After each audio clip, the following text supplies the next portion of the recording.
Graças e paz, irmãos. Boa noite. Já entramos na noite. Amém? Vamos fazer uma breve oração para que Deus possa nos abençoar nessa aula de hoje, nessa escola bíblica. Estamos aqui mais um dia estudando, nessa busca de conhecer mais a Cristo. Esse é o tema da nossa EBD, Cristo, sua pessoa e obra. E creio que é um assunto, é um tema, é uma pessoa que nós queremos conhecer cada vez mais. Então é isso que nós estamos nos propondo a fazer, é conhecer Cristo de sua maneira completa, como o Evangelho apresenta, como a Bíblia de sua maneira completa nos apresenta. A gente sabe que a gente encontra Cristo em toda a Bíblia, não só no Novo Testamento. Então nós queremos conhecê-lo. Amém? Queremos conhecer o nosso Deus. Vamos fazer então uma breve oração, sentados mesmos como estamos. Ó Deus, nós queremos te agradecer por mais esse dia, te agradecer por nos conduzir a este lugar, Pai, a tua casa, para estudarmos juntos, para examinar a tua palavra juntos, para conhecer mais de ti, Senhor Jesus. Pedimos que o Senhor Espírito Santo nos conduza nessa aula, venha a abrir o nosso entendimento, venha a conduzir, Pai, tudo o que vai ser falado aqui de acordo com a tua vontade, para que nós possamos conhecê-lo verdadeiramente. Esse é o nosso desejo, Senhor. Então que o Senhor venha a abrir o nosso coração, abrir o nosso entendimento, a nossa mente, para que possamos verdadeiramente conhecer o Senhor, identificar o Senhor como aquele que o Senhor é, que é o nosso Deus. Nós queremos te agradecer e pedir que nos abençoe em nome de Jesus. Amém. Amém. Irmãos, que bom ver vocês aqui. Estava sentindo falta de muitos irmãos, eu me sinto obrigado a falar isso. Estava sentindo falta de muitos irmãos. Hoje deu uma assiduidade um pouquinho maior. Ainda sinto falta de muitos outros, que se estiver assistindo essa gravação depois, sinta-se alfinetado, exortado. Amém? Escola bíblica é o lugar de crente, gente. Se a gente não conhecer aquilo que a gente crê, a gente não vai estar preparado para enfrentar os desafios que vamos ter. Amém? Então, vamos, sem mais delongas, dando graças a Deus pela presença dos irmãos, entrar no assunto de hoje. Amém? Antes de literalmente entrar no assunto de hoje, vamos só lembrar o que a gente estudou um pouquinho na aula passada. O Leonan trouxe para a gente uma das doutrinas principais do cristianismo, que falando sobre Cristo, falando sobre Jesus, falando sobre o Filho, que é a segunda pessoa da Trindade, é que Deus encarnou. Um dos nomes de Cristo, um dos diversos nomes que a Bíblia apresenta, Cristo, é Emanuel, que significa, os irmãos sabem? Deus conosco. Amém. Meus irmãos, não há nenhuma outra religião como o cristianismo. Não há nenhuma outra religião que apresenta o Deus, seja qual for o Deus ou os deuses deles, se tornando como nós, se aproximando de nós, um Deus que toma a iniciativa e se apresenta a nós, e Ele que nos chama primeiro.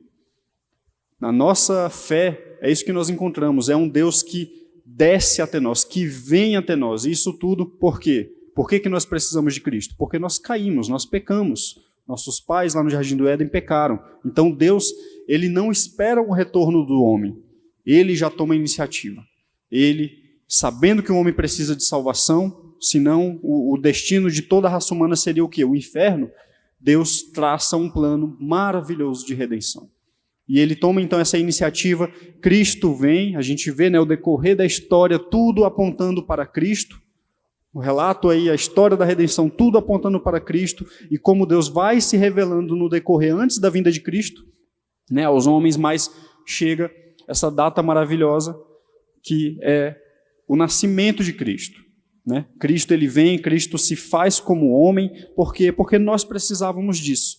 Nós precisávamos de um Salvador que pudesse verdadeiramente nos representar. Então, Deus Filho, em toda a sua glória, em toda a sua majestade, em toda a sua eternidade, Ele se manifesta. E Ele se manifesta como? Sendo como nós, para que possa nos representar. Deus Filho, então, vem, essa doutrina da encarnação, a encarnação de Deus Filho, onde nós vemos Jesus nascendo 100% como homem, mas, para entrar no tema de hoje, Jesus continua sendo 100% Deus também. É algo que é extremamente complicado da gente entender. E, para mim, particularmente, impossível de compreender totalmente. Talvez algum irmão consiga compreender, ter uma compreensão muito melhor de como Cristo tenha, né, essas duas naturezas. Jesus Cristo é 100% homem, se não fosse assim ele não poderia nos representar, mas ele continuava sendo 100% Deus. Jesus não deixou de ser Deus quando ele se tornou homem. Ele continuava sendo 100% Deus. Não era 50%, 50%. Era 100% um, 100% o outro. Eu, particularmente, né, é uma das maravilhas que a gente encontra na Bíblia. Né? É algo que a gente não consegue compreender plenamente, mas que a gente glorifica a Deus por isso. Amém? Então, nosso alvo, né, já que eu estou falando sobre essa diferença que a gente vê no cristianismo, na nossa religião, né, o nosso alvo não é um mero profeta, não é um grande homem iluminado, não é um grande sábio, um guru. Nosso alvo é o próprio Deus. Deus que se aproxima de nós, se fazendo homem também. Se revela a nós, viveu entre nós, viveu como nós, com todas as limitações, como a gente viu na aula anterior, mas que é um Deus 100%, que foi 100% homem e 100% Deus na pessoa de Jesus. Então, nós, para estudar sobre a natureza divina de Cristo, a gente vai navegar um pouquinho, né, em primeiro lugar, sobre o que nós encontramos de evidências nos evangelhos. Então, Jesus Cristo, Deus, agora, as evidências que nós encontramos nos evangelhos. Amém? Em primeiro lugar, a gente quer falar sobre o testemunho de João Batista. João Batista, a gente já conhece a história dele, ele é considerado o último profeta do Antigo Testamento, né? E foi aquele que foi profetizado desde muito tempo antes da vinda de Cristo, como alguém que viria para preparar o caminho do Senhor. Amém? Então, a gente vê na vida já de João Batista algumas declarações sobre a divindade de Jesus Cristo. Em primeiro lugar, quando a gente lá em João capítulo 1, versículo 15, que diz o seguinte: ele vem depois de mim, mas é mais importante do que eu, pois já existia antes de mim. Aqui, João está declarando a eternidade de Jesus. A gente sabe que Jesus ele nasceu como homem a partir de uma data ali, né? Ele se tornou homem a partir de uma data, mas Jesus já existia muito tempo antes. Jesus já existia desde a eternidade, né? E quando a gente entende, né, e lembra que, por exemplo, João Batista, nós sabemos, era primo, né, humano de Jesus, mas era um primo e era mais velho, ele nasceu antes de Jesus. Então, quando ele se refere a Cristo dessa maneira, né, ele já existia antes de mim, é claro aqui que ele está se referindo à eternidade de Jesus. Cristo existe desde sempre. Amém? Jesus é eterno. Nisso aqui a gente vê uma evidência da divindade de Jesus. Em segundo lugar, ainda dentro do testemunho de João Batista, nós vemos que ele declara, né, Jesus como Deus unigênito. João capítulo 1 ainda, no versículo 18, agora ele diz o seguinte: o Deus unigênito que está junto do Pai. Aqui ele, na verdade, ele está manifestando duas pessoas, ele está declarando, né, duas pessoas da Trindade. Deus Pai, ele fala, né, que está junto do Pai, e quando ele fala Deus unigênito, ele está se referindo a Jesus. Ele ainda aqui nessa sequência, ele está falando, né, ele está preparando o caminho para o Senhor. Então, quando ele chama, né, Deus unigênito que está junto do Pai, ele está chamando Jesus de Deus, né? A gente encontra ainda mais uma declaração de João Batista ainda, onde ele chama Jesus de Deus perdoador. Em João capítulo 1, versículo 29, está escrito: eis o Cordeiro de Deus que tira o pecado do mundo. A gente sabe, né, a gente vai ver um pouquinho mais à frente também, que a prerrogativa de salvar, de perdoar, ela é de quem? É de Deus. Apenas Deus perdoa, apenas Deus salva, né? Quando ele olha para Jesus vindo ali, né, naqueles momentos ali que ele estava preparando o caminho, estava batizando pessoas, estava pregando o arrependimento, já estava preparando o evangelho ali, sendo pregado. Quando ele vê Jesus, eu não sei como ele estava. Se ele estava sentado, ele no mínimo levantou, quem sabe subiu para uma pedra para ver, para declarar e para apontar, mas ele declara isso: eis o Cordeiro de Deus que tira o pecado do mundo. Ele está falando que Jesus perdoaria os pecados. Isso aqui é uma atribuição divina sendo dada a Jesus. Então a gente vê aqui também, né, Jesus, né, através de João Batista, sendo declarado como Deus perdoador. A gente conhece também aquela passagem, né, da cura de um paralítico, né, dos seus amigos que descem ele ali de um telhado, né, de uma casa. Jesus está num lugar muito lotado, eles não conseguiriam levar o seu amigo a Jesus, eles descem o amigo, né, e quando Jesus vai curar ele fala, né, os seus pecados estão perdoados. Tem todo um embate ali, porque os escribas, os fariseus ali na mesma hora no seu coração ficam aterrorizados, né? Gente, ele está louco? Só Deus pode perdoar. Eles sabiam disso. Porém, eles precisavam entender que Jesus era Deus. E é aquilo que Jesus faz, é isso que Jesus faz, né? Mostra para eles que ele era Deus, quando ele fala: seus pecados estão perdoados, e através daquilo aquele homem se levanta e anda. Então a gente vê Jesus sendo o Deus perdoador. Amém? Além do testemunho de João Batista, a gente entende, né, uma evidência de que Jesus Cristo é Deus dentro dos evangelhos, quando a gente pensa na ressurreição de Jesus. Quando a gente vê, né, que a ressurreição de Jesus também é algo que diferencia o cristianismo de qualquer outra religião. Você já pensou nisso? Toda outra religião que tenha o seu profeta, o seu ícone, né, elas têm um túmulo para ir se reunir, para ir fazer as peregrinações religiosas delas, né, e ali ter um momento, né, religioso, um momento de culto, de adoração, né. Nós, apesar de haver, né, peregrinações que visitam, né, ali Israel, vão até no túmulo de Jesus, mas pessoas que vão lá, né, não deveriam ir para adorar aquele lugar. A gente sabe que tem pessoas que infelizmente fazem isso, né, mas o túmulo de Jesus está vazio. O nosso Senhor ressuscitou. Isso diferencia também o cristianismo de todas as outras religiões. Então, quando a gente entende isso, né, que o nosso expoente, o máximo, o nosso alvo, o nosso Senhor, que é o nosso próprio Deus, ele não está num túmulo, mas está vivo, a gente percebe que a ressurreição, né, em primeiro lugar, demonstra uma autoridade única de Jesus. Não foi ninguém que foi lá e ressuscitou Jesus. A gente vê no Antigo Testamento e nos Evangelhos também, né, no Novo Testamento, como profetas ressuscitaram pessoas. A gente vê Elias fazendo isso, Eliseu fazendo isso, a gente vê o próprio Jesus ressuscitando pessoas, a gente vê apóstolos ressuscitando pessoas, né, através do poder do Espírito Santo, né? Mas quando Jesus ressuscita, não foi ninguém que vai lá. Jesus se ressuscitou. A Bíblia fala, na verdade, né, que o Espírito Santo ressuscita Cristo. A terceira pessoa da Trindade ressuscita Jesus, né?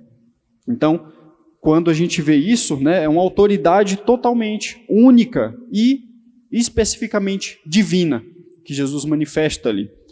A gente lê esse versículo, né, após ressuscitar, quando Jesus está reunido com seus discípulos, seus apóstolos, né, a gente vê em Mateus, capítulo 28, versículo 18, esse texto, né, Jesus declarando que toda a autoridade me foi dada no céu e na terra.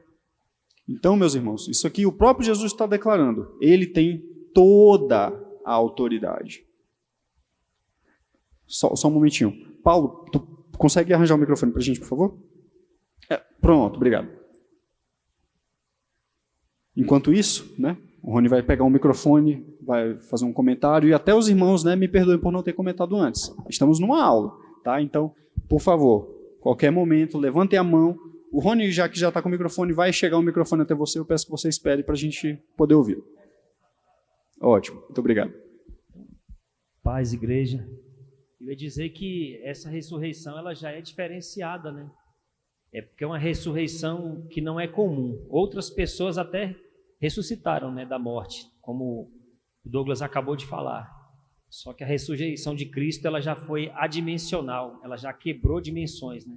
Jesus já atravessava por paredes ali, aparecia num lugar, já aparecia em outro, apareceu para alguns irmãos aqui em uma reunião, apareceu para os apóstolos. Então não foi uma ressurreição comum, é uma ressurreição que já era um testemunho de uma ressurreição sobrenatural que marcou a eternidade. Isso, e é uma ressurreição que precede a que nós vamos passar, né? Jesus, ele foi o primeiro que ressuscitou para, agora sim, ele nunca mais morrer. Todas as outras pessoas que foram ressuscitadas anteriormente morreram de novo. O filho da viúva, da viúva não, o filho lá que Eliseu ressuscita, a pessoa que foi ressuscitada quando bateu nos ossos de Elias, de Eliseu, né? De Eliseu. Todas elas ressuscitaram. Lázaro ressuscitou, mas depois morreu de novo, né? Jesus não, ele é uma ressurreição única até então, né? Ele abriu uma porta ali porque ele ressuscitou e nunca mais vai morrer. Ele vive para sempre. Isso é maravilhoso, né? Ainda mais quando a gente lembra, né, que ele, né, como diz a Bíblia, ele ali ressuscita para ser o quê? Para ser o primeiro de muitos. Todos nós, se chegarmos a morrer, nós que cremos em Jesus, na sua obra, na sua ressurreição, nós vamos ressuscitar também e também não vamos mais morrer. Aí o Rony comentou, né, que Jesus já começou a manifestar também características ali diferentes, né? A pessoa que ressuscitava anteriormente continuava com o mesmo corpo que estava, né? E com as mesmas habilidades que já tinha, né? Andava na mesma velocidade, pulava na mesma altura, precisava comer de novo, né? Jesus, a partir dali, né, ele começa a manifestar também um corpo glorificado, né? Ele chega inclusive a falar para Maria, né? Ali quando encontra ela assim que ele é ressuscitado, né? Ele fala, não me toque porque eu ainda vou subir para o Pai e vou ser glorificado, né? E aí ele passa a ter esse corpo que a gente vê exatamente isso, né? A Bíblia fala, né, dá relatos ali de que, por exemplo, quando os apóstolos, os discípulos estavam reunidos, né, e estavam debatendo sobre isso, como assim Jesus ressuscitou? Um falava acreditando, o outro, não, isso é impossível, não sei o quê. A Bíblia fala, e de repente ele se pôs no meio deles. Deve ter sido uma aparição instantânea, né? A gente vê no caminho para Emaús também, né? Jesus vai caminhando ali com 2 discípulos, contando toda a história, consolando eles, explicando que ele precisava sim morrer, mas ressuscitaria. E aí quando eles percebem que é Cristo, né? Quando eles estão ali no momento que replica a ceia, né? Eles levam Jesus à casa deles, estão ali no momento de ceia, Jesus reparte o pão, aí de repente eles reparam, naquele ato ali, é Jesus. E Jesus some. Isso faz um teletransporte ali. Jesus some, né, da presença deles. Jesus, quando sobe aos céus, os discípulos falam, né, ali um relato, né, do final dos evangelhos e também em Atos, né, que Cristo começa a subir na vista dele. Jesus está voando, está flutuando, né? Já começa a manifestar assim algumas características, né, diferentes, né, de um corpo diferente, que nós vamos receber também. Amém? Então, Jesus, ele recebeu toda a autoridade no céu e na terra. E essa autoridade é divina, por quê? A gente vê, né, que Jesus, ele tem autoridade sobre o quê? Né? Sobre a morte. A gente não vai ler todos os versículos, tá? Mas depois os irmãos podem consultar essas referências. A gente vê que Jesus tem autoridade sobre a morte, ele ressuscitou a si mesmo e ressuscitará o crente pelo seu poder. A gente vê também que Jesus tem autoridade sobre os demônios e Satanás, né? Quando Jesus expulsava demônios, era sobre uma autoridade divina, um poder de Deus, né, sendo manifestado. E ele tem autoridade para salvar. Quando Jesus fala que toda a autoridade foi dada para ele sobre céus e terra, é toda a autoridade sobre todas as coisas. Amém? Continuando, né? Quando a gente fala ainda sobre a autoridade, não está aqui nos slides, infelizmente. Eu percebi ali quando eu estava revisando que eu esqueci esse tópico, mas preste atenção. A autoridade de Jesus, essa autoridade que ele declara e que ele reivindica para si, que ele fala que na verdade foi dada para ele pelo próprio Pai, né? É uma autoridade que é reconhecida com adoração. Os discípulos, né, quando eles estavam cheios de dúvidas e medo após o momento da morte de Jesus, que eles já começaram a ouvir falar que Jesus tinha, né, ressuscitado, quando ele se põe ali no meio deles, né, a gente vê, por exemplo, Tomé. Aí eu vou ler, já que eu não coloquei aqui nos slides, João capítulo 20, versículo 28. Os discípulos, quando veem Jesus ressuscitado, eles adoram a ele. A gente vai desenvolver um pouco mais sobre essa questão da adoração dada a Cristo como uma prova também de que ele é Deus, já já. Mas em João capítulo 20, versículo 28, diz o seguinte. Vamos ler o 27. Jesus apareceu, né, no meio deles, no versículo 26, ele fala, né, paz esteja com vocês. A partir do versículo 27 diz o seguinte, e logo disse a Tomé, ponha aqui o seu dedo e veja as minhas mãos, estenda também a sua mão e ponha no meu lado. Não seja incrédulo, mas crente. Versículo 28, ao que Tomé lhe respondeu, Senhor meu e Deus meu. O ato da ressurreição é uma prova de que Jesus é Deus, é uma evidência de que Jesus é Deus. Assim foi reconhecido por Tomé, pelos outros discípulos e por nós hoje. Amém? Então, continuando, a gente encontra também evidências, né, nos evangelhos sobre Jesus Cristo, né, sendo Deus, através do testemunho do apóstolo João. O evangelho de João é um evangelho belíssimo, do início ao fim. Né? Ele traz uma linha ali, né, de apresentação de Jesus, um relato, né, um modo de contar a história de Jesus, da obra do ministério de Jesus, que é muito único do evangelho de João. Né? É um evangelho muito pessoal e muito bonito, assim, a forma que João escreve é muito bonita. Né? Isso é impressionante quando a gente lembra, né, que os discípulos eram, na sua maioria, pessoas iletradas.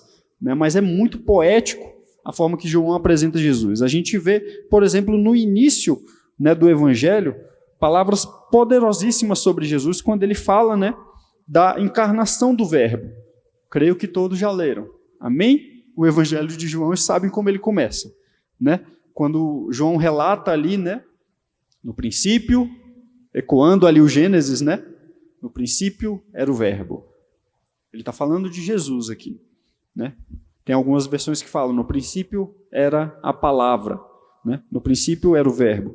Então, quando ele fala sobre a encarnação, né, isso comprova a identidade de Jesus. Porque, por exemplo, em João capítulo 1, versículos 1 e 2, ele fala da pré-existência de Jesus, algo que a gente já estudou aqui nessa EBD. No princípio era o verbo, e o verbo estava com Deus, e o verbo era Deus. Ele estava no princípio com Deus. Então, Jesus está sendo declarado aqui como aquele que estava desde antes do início de todas as coisas. Jesus já existia. Jesus é eterno. Amém? Outra declaração aqui ainda, em João capítulo 1, versículo 3, é que através dele todas as coisas foram criadas. Todas as coisas foram feitas por ele, e sem ele, nada do que foi feito se fez. Ele está falando de Jesus. Através de Jesus, através dele, né, quando ele fala o verbo, lembra lá do Gênesis, né? Como é que Deus criou todas as coisas? Haja. Através da palavra dele. É por isso que outras versões traduzem, né, aqui em vez de verbo, traduzem por palavra. Né? Tudo que Deus falava se tornava existente. Esse ato de Deus falar era o próprio Jesus ali, criando todas as coisas. Através de Cristo foram criadas todas as coisas. Então, a gente vê dessa maneira bastante poética essas palavras poderosas de João acerca de Jesus ali no início do seu evangelho, mas quando a gente vai também para o final, a gente encontra no versículo, né, João capítulo 21, versículo 25. Deixa eu ver se... Pronto, já coloquei ele aqui. João capítulo 21, versículo 25, a gente vê como os feitos e sinais de Jesus mostram a sua divindade, mostram que ele é Deus. Há, porém, ainda muitas outras coisas que Jesus fez, se todas elas fossem relatadas uma por uma, penso que nem no mundo inteiro caberiam os livros que seriam escritos. Isso é uma palavra, vamos chamar de no mínimo ousada. João, né, ele fala que se todos os livros do mundo fossem juntados, não seria suficiente para nas suas páginas relatar sobre os feitos de Jesus. Quer dizer que Jesus fez muita coisa. A gente tem relatos aqui, né, nos evangelhos de muitos milagres de Jesus, a gente já encontra muitas coisas aqui, mas João encerra falando, aqui no final do meu livro, deixa eu falar uma coisa para vocês. Tem muita coisa, mas não chega perto do que Jesus fez. Jesus fez muitas outras coisas. Então, a gente, considerando ainda mais que o ministério de Jesus, né, a obra dele aqui, quando ele esteve presente, né, nesse mundo como homem, né, encarnado, foi um ministério que durou 3 anos e meio. Gente, isso aqui só pode ter sido feito por alguém que era Deus. A gente pensa assim, né, a nossa semana é muito curta, né, a gente tem muita coisa para fazer numa semana. Quando a gente depois termina um ano, a gente faz aniversário, a gente pensa, o que é que eu fiz nesse meu último ano? Vai anotar, de repente achou pouco, porque tinha muitos projetos, muitos sonhos, muitos planos que a gente não conseguiu completar. Jesus, em uma questão de 3 anos, fez tantas obras que não existe livros no mundo que seria capaz de relatar. Apenas sendo Deus, isso seria possível. Então, Jesus era muito mais do que um simples homem. Jesus era Deus. As suas obras, os seus feitos, os seus sinais mostram a sua divindade. Amém? Aproveitando que a gente está falando sobre João, a gente falou de um apóstolo, eu gostaria de falar de mais 2.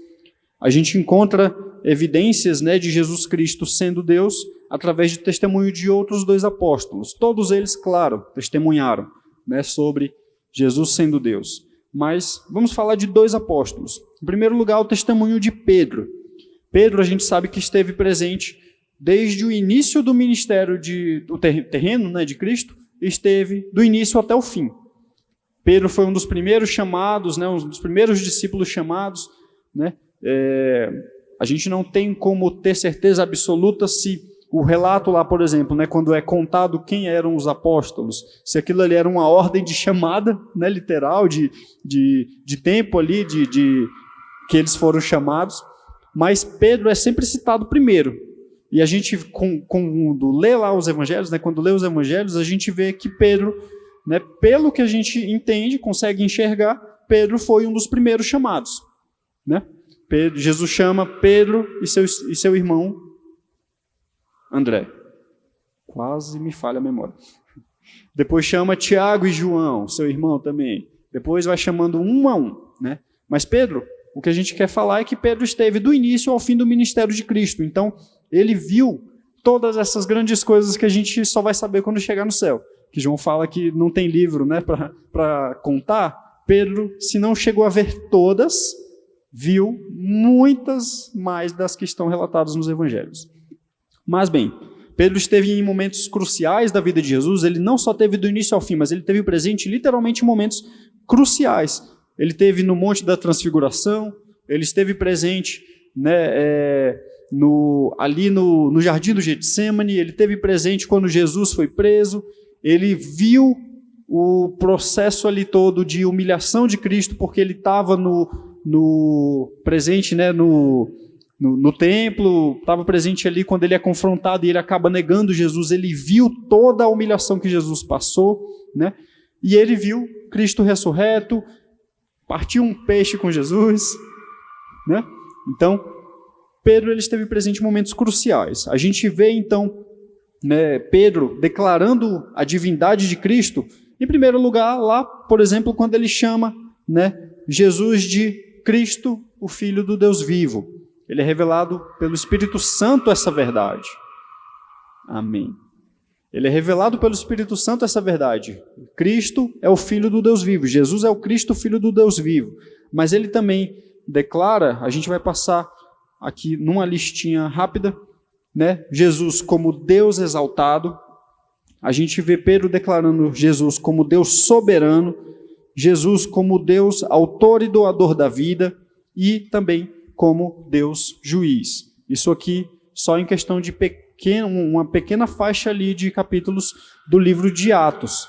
Depois da ressurreição de Jesus, né, quando ele está pregando ali, vocês viram que a gente leu, tem até algumas referências de Atos capítulo 2 e Atos capítulo 3, tudo isso, né, essas 3 declarações aqui, de Deus, Jesus sendo Deus exaltado, Deus soberano e Deus autor e doador da vida, tudo isso foi naquela pregação que ele fez no dia de Pentecostes, né? E depois a gente vê também Pedro chamando, né, declarando Jesus como Deus juiz. Tem aqui as referências para os irmãos darem uma lida depois, né? E a gente vê também agora na vida do apóstolo Paulo, e aí eu corri um pouquinho porque esse aqui eu faço questão de ler. Lá em Colossenses capítulo 1. Abre aí comigo, eu não coloquei. Tá bom? Porque a gente vai fazer uma leitura um pouquinho longa. 7, 8 versículos. 13, 14, 15, 16, 17, 18, 19, 20. 8 versículos. Colossenses capítulo 1, versículos 13 a 20. Paulo, a gente conhece a história, né? Ele era um homem extremamente violento, perseguidor dos discípulos do caminho, né? Como era chamado ali no início, né? O caminho. E ele respirava ameaças de morte. Paulo, né, perseguiu, prendeu, foi conivente com a morte. A gente não lembra da gente encontrar relatos assim dele próprio matando, né? Mas a gente sabe, né, como ele foi cúmplice da morte, por exemplo, de Estevão, como ele perseguiu cristãos, como ele prendeu e levava para serem mortos, né? Então, ele foi um homem extremamente violento até o momento que ele é literalmente derrubado no meio do seu caminho para prender mais cristãos, né? A gente vê lá, né, no livro de Atos a história da conversão de Paulo, até então era Saulo, né, onde ele é derrubado, lançado no chão pelo próprio Jesus, confrontado pelo próprio Jesus, mas é estendida a graça do Senhor a Paulo. Então, quando ele tem esse encontro tão dramático, né, com Jesus, ele tem a sua vida transformada e ele, através dessa graça que alcança ele, né, e o transforma, ele, em todas as suas cartas, né, ele traz declarações poderosíssimas sobre Jesus. Mas uma das que foi a que eu separei para a gente falar aqui, por isso que eu faço questão de ler ela toda, é essa que está em Colossenses capítulo 1, a partir do versículo 13. É um dos meus textos favoritos da Bíblia. É uma poesia, é algo assim que a gente vê que apenas o Espírito Santo pode falar através de um homem. Essas palavras. Diz o seguinte, me acompanhe aí na leitura. Não está no telão, abra sua Bíblia, vamos lá. Estou vendo os irmãos olhando aqui para cima. Colossenses capítulo 1, versículos 13 a 20. Diz o seguinte. Aqui na minha Bíblia tem um títulozinho, né, para esse trecho. A excelência da pessoa e da obra de Cristo. E diz o seguinte.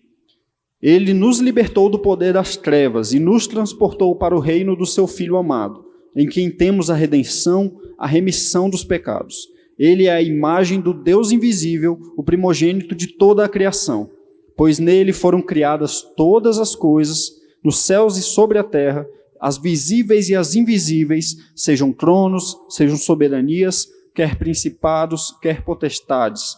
Tudo foi criado por meio dele e para ele.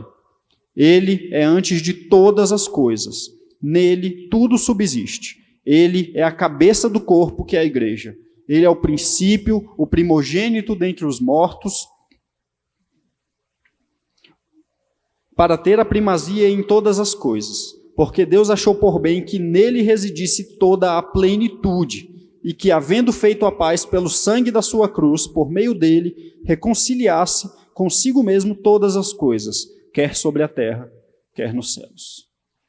A gente vê, se você estava lendo com atenção esse texto, como Paulo declara diversas coisas que estão falando claramente que Jesus é Deus. Ele chama Jesus de eterno, ele chama Jesus de existente desde todos os tempos, Ele fala que todas as coisas, como a gente leu lá em João também, no Evangelho de João, através dele foram criadas todas as coisas e nele tudo subsiste, é ele que sustenta todas as coisas, não só que criou, é ele que nos salvou, é ele que através da obra dele, do sangue derramado dele, é ele quem nos salva.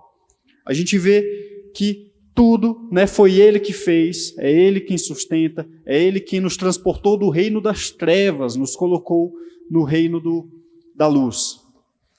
Então, a gente vê como através do testemunho do apóstolo Paulo, né, só nesses 8 versículos a gente já poderia escrever livros e livros e livros e fazer pregações e pregações e pregações em cima de um texto tão lindo, tão poético, tão, para mim é uma grande declaração de adoração, de amor ao Senhor Jesus. Por isso que é uma das minhas passagens favoritas, ela fala muito ao meu coração. Cristo está revelado nessas linhas, através desse testemunho maravilhoso do apóstolo Paulo, que novamente era um homem terrível, como ele mesmo fala, o pior dos pecadores, mas que esse Cristo tão maravilhoso, tão poderoso em graça e em salvação, o alcançou. Amém? Para continuar, a gente vai ver também como Jesus é identificado como Deus através das atribuições, algumas a gente já viu no decorrer dessa lição, né, atribuições de características que são exclusivas de Deus. A gente vai ver algumas obras, algumas características, algumas coisas que seriam, né, a referência, né, Colossenses capítulo 1, versículos 13 a 20, e agora a gente vai ver Jesus Cristo, né, sendo identificado como Jeová. Né? Jeová é uma das traduções do nome de Deus, né, o nome que Deus se apresenta desde lá o início, desde o Gênesis, desde o Êxodo, perdão, né, quando ele se apresenta a Moisés. Se você prestar atenção na sua Bíblia, na minha, eu acho que não tem mais isso, mas tem muitas traduções que eu vi antigamente, que quando fala, né, o Senhor, no Antigo Testamento está todo em caixa alta, né, está todo em maiúscula. Né? É para destacar aquilo ali, porque é justamente aquele nome, né, que o próprio Deus se apresenta e é traduzido ali no Antigo Testamento como Senhor. Né? Se você conhece, né, é Jeová, mas tem gente que escreve, né, YHWH, né, Jeová, Yahvé, outras pronúncias que as pessoas possam usar, né, mas quando Deus se apresenta como Jeová, e é traduzido ali, né, quando a Bíblia, né, quando o Antigo Testamento é traduzido do hebraico para o grego, né, o nome utilizado ali já é o nome que em grego significa Senhor. Né? O nome de Deus, né, Jeová, que é também traduzido como Senhor. Então, Senhor em caixa alta, lá no Antigo Testamento, a gente vê Jesus constantemente sendo chamado no Novo Testamento de Senhor. Né? A palavra lá que foi traduzida do hebraico para o grego é a palavra Kyrios, né, que significa Senhor. E esse título sagrado, né, que é utilizado para falar de Deus no Antigo Testamento, ele é utilizado também quando se referem a Jesus no Novo Testamento. Então, a gente vê o nome de Deus sendo atribuído a Jesus quando ele é chamado de Senhor. A gente vê que a glória de Deus, né, é atribuída a Jesus, e a gente conhece, eu vou ler aqui em Salmos capítulo 42, versículo 8, Isaías capítulo 42, versículo 8, que diz o seguinte, Isaías 42, versículo 8. Veja só, olha, nesse versículo está, Senhor em caixa alta. Diz o seguinte, eu sou o Senhor, este é o meu nome, não darei a mais ninguém a minha glória, nem a minha honra às imagens de escultura. A gente sabe, né, que Deus não divide a sua glória com ninguém, com nada, com ninguém. Mas a gente vê no Novo Testamento, por exemplo, Tiago, capítulo 2, versículo 1, eu vou ler um desses versículos aqui que eu separei, que é atribuída glória a Jesus. Tiago, capítulo 2, versículo 1, diz o seguinte, meus irmãos, vocês não podem ter fé em nosso Senhor Jesus Cristo, a gente vê aqui Jesus sendo chamado de Senhor, né? O Senhor da glória. Jesus é o Senhor da glória.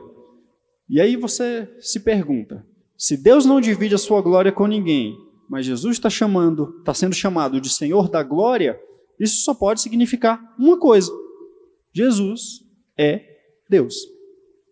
Amém? Então, essa atribuição de glória a Jesus, a gente deve entender que a única explicação é que Jesus é Deus. Outra característica, né, é a questão da adoração. Deus também, né, outra coisa que Deus não permite que seja dada a nenhum outro é a adoração. Êxodo capítulo 20. Vamos ler aqui rapidinho também, a gente tem um pouquinho mais de tempo. Estamos quase terminando. Em Êxodo capítulo 20, quando Deus vai dar, né, os 10 mandamentos a Moisés e ao povo, ele se apresenta, né? Eu coloquei do Êxodo capítulo 20.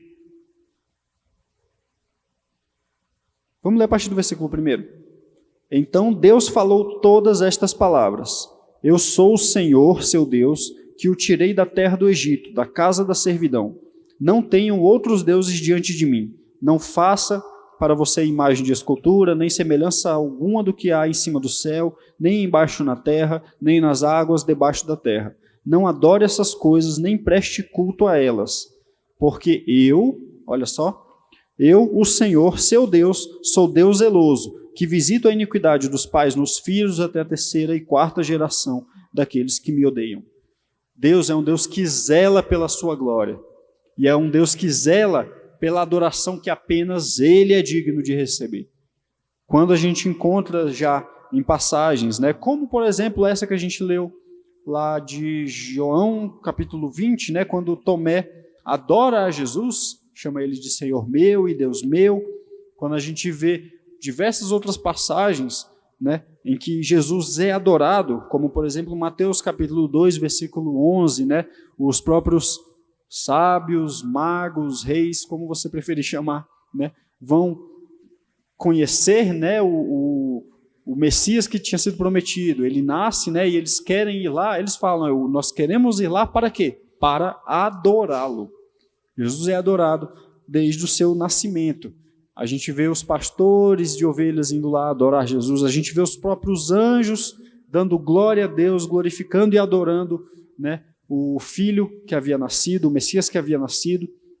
A gente vê então em Mateus capítulo 21, versículo 9, Mateus capítulo 28, versículo 9, diversas outras passagens do Novo Testamento, nós vemos Jesus Cristo sendo adorado. E novamente, mesma questão da glória de Deus. Se só Deus deve ser adorado, e Jesus está sendo adorado, a gente encontra Jesus sendo adorado e ele não proibindo isso, porque a gente vê, por exemplo, em Apocalipse, né, quando João está ali recebendo aquela revelação toda do livro de Apocalipse, e tem um anjo ali com ele, e João tenta se prostrar para adorar, o anjo na mesma hora, não faça isso, levante-se, não me adore, eu sou servo de Deus como você, adore somente a Deus. Jesus não fez como esse anjo. Todas as pessoas que adoraram Jesus, ele deixou, e ele recebeu aquela adoração. Jesus é Deus. Amém? A gente vê também a criação de Deus. A criação, né, de todas as coisas, como a gente já leu lá em João, capítulo 1, em Colossenses, capítulo 1 também, né, a criação de todas as coisas foi feita através de Cristo, foram feitas por meio de Cristo, e é Ele quem sustenta todas as coisas. Ele é o Deus Criador, como Pedro também o chama. Amém? E a gente vê a salvação de Deus. Outra doutrina, né, incontestável que existe desde o Antigo Testamento é que Deus, que Jeová é um Deus salvador. Amém? Vamos ler aqui em Isaías, capítulo 12. Meus irmãos, nós temos um Deus, né, é uma palavra que nos choca, que me choca a primeira vez que eu ouvi ela, mas me ouçam com bastante atenção o que eu vou falar. Para vocês não me julguem por, por herege, entendam o que eu vou falar. Deus é um Deus que nos serve. Não existe nenhum outro Deus como Ele. Todo serviço que a gente presta ao Senhor é porque, em primeiro lugar, Ele nos serviu. É porque Ele nos dá a capacidade de servir. Por que eu falo que Deus é um Deus que nos serve? Toda a iniciativa do processo de salvação foi dele. Nós somos aqueles que precisam. Quando a gente vê um servo e o seu senhor, a gente entende, né? É já para me salvar, caso precise. Quando a gente vê a figura de um servo e de seu senhor, a gente vê lá quem é que precisa no meio dessa relação. É quem é servido. Se alguém me traz uma água, é porque eu preciso dessa água. Estou falando muito aqui. Então, eu era um necessitado dessa água. Alguém veio e me trouxe. Uma diaconisa, um diácono trouxe essa água e já deixou preparado aqui. Muito obrigado. Então, eu fui o beneficiado nessa história. Quando a gente fala que nós servimos a Deus, nós devemos entender. Não é porque Deus precisa de nós. Nós servimos a Deus muito através do serviço que a gente presta ao nosso irmão. É isso que Jesus fala, né? Quando ele diz lá, né? No último dia eu vou encontrar muitos e falar, não conheço vocês, porque quando eu precisei de água, vocês não me deram. Quando eu precisei de vestimenta, vocês não me deram. Quando eu precisei ser visitado, você não me visitou. Senhor, quando isso aconteceu? Quando vocês viram alguém que precisava de água e não deram. Viram alguém que precisava de alimento e não deram. Viram alguém que precisava de um consolo e não deram. O serviço que nós prestamos a Deus é aquele serviço que é prestado através, né, que a gente presta ao nosso irmão. Quando eu digo que Deus nos serve, é porque nós que precisávamos dele. Então, entenderam? Amém? Deus é um Deus que nos salva. É Ele que fez toda a obra. E é uma obra que Ele é o doador e nós somos os beneficiados. Amém? Isaías capítulo 12, versículo 2. Eis que Deus é a minha salvação. Confiarei e não temerei, porque o Senhor Deus é a minha força e o meu cântico. Ele se tornou a minha salvação. Amém? Desde o Antigo Testamento nós vemos Deus sendo apresentado, Jeová sendo apresentado como Deus que salva. E quando a gente chega no Novo Testamento, a gente sabe muito bem que a obra de salvação foi Jesus que fez. A gente lê, por exemplo, em Mateus capítulo 1, versículo 21, dizendo o seguinte: ela dará à luz a um filho, e você porá nele o nome de Jesus, porque ele salvará o seu povo dos pecados dele. A salvação está no Senhor. A gente vê essas palavras também de adoração, né, essas declarações de adoração, também lá no Apocalipse, né? Adorado, louvado seja o Senhor, porque a salvação está nele. A salvação está no Filho. Amém? A salvação está em Jesus. E por último, para nós encerrarmos, a gente vê outra identificação de Jesus como Deus, como Jeová, quando a gente vê o juízo de Deus. O juízo final e supremo sempre foi prerrogativa de Deus, de Jeová. Ele é quem possui a palavra final sobre qualquer situação, qualquer pessoa. E a gente encontra também no Novo Testamento essa atribuição, né, dessa função divina a Jesus. Por exemplo, vamos ler em Atos capítulo 17, versículo 31. Atos 17, 31, que diz o seguinte: porque Deus estabeleceu um dia em que julgará o mundo com justiça por meio de um homem que ele escolheu. Esse homem é quem? Jesus. E deu certeza disso a todos, ressuscitando-o dentre os mortos. A gente vê no Novo Testamento como Jesus é o Deus juiz. Essa atribuição dessa prerrogativa que pertence apenas a Deus, sendo dada a Jesus também. E em 2 Coríntios, vamos ler também? 2 Coríntios, capítulo 5, versículo 10, ele fala também de uma maneira bastante forte. 2 Coríntios, capítulo 5, versículo 10. Porque é necessário que todos nós compareçamos diante do tribunal de Cristo, para que cada um receba segundo o bem ou o mal que tiver feito por meio do corpo. Amém, meus irmãos? A gente deu uma corrida nessa lição, mas porque a gente tinha muita coisa para ver, nós queríamos avançar também no tema dessa EBD desse bimestre, mas o que nós vimos hoje? Jesus Cristo é Deus. Cristo, na sua pessoa, ele é Deus encarnado, ele é Deus conosco, né, que voltou ao Pai, mas que continua sendo Deus. Então, adoremos a Cristo, coloquemos Cristo no centro das nossas vidas. Ele é aquele que criou todas as coisas, que sustenta todas as coisas, que nos transportou do reino das trevas para o reino da luz. Vamos adorar o nosso Senhor. Amém? Vamos orar? Senhor Jesus, nós queremos te agradecer por conhecê-lo mais, por ver que através da revelação que temos na tua palavra, que o Senhor é o próprio Deus, é o Deus que se aproximou de nós, que tomou as nossas dores, sim, como homem, que passou por todas as limitações que nós passamos, mas que continua sendo Deus, que continuou sendo Deus para suportar tudo isso, que continua sendo Deus para poder se aproximar ao Pai e nos representar como homem, mas também como Deus, nos defender e também nos abençoar. Nós queremos te louvar e te agradecer por isso, porque o Senhor é esse Deus maravilhoso que nós queremos adorar e conhecer a cada dia mais. Continua conosco, Pai, essa é a nossa oração, em nome de Jesus. Amém.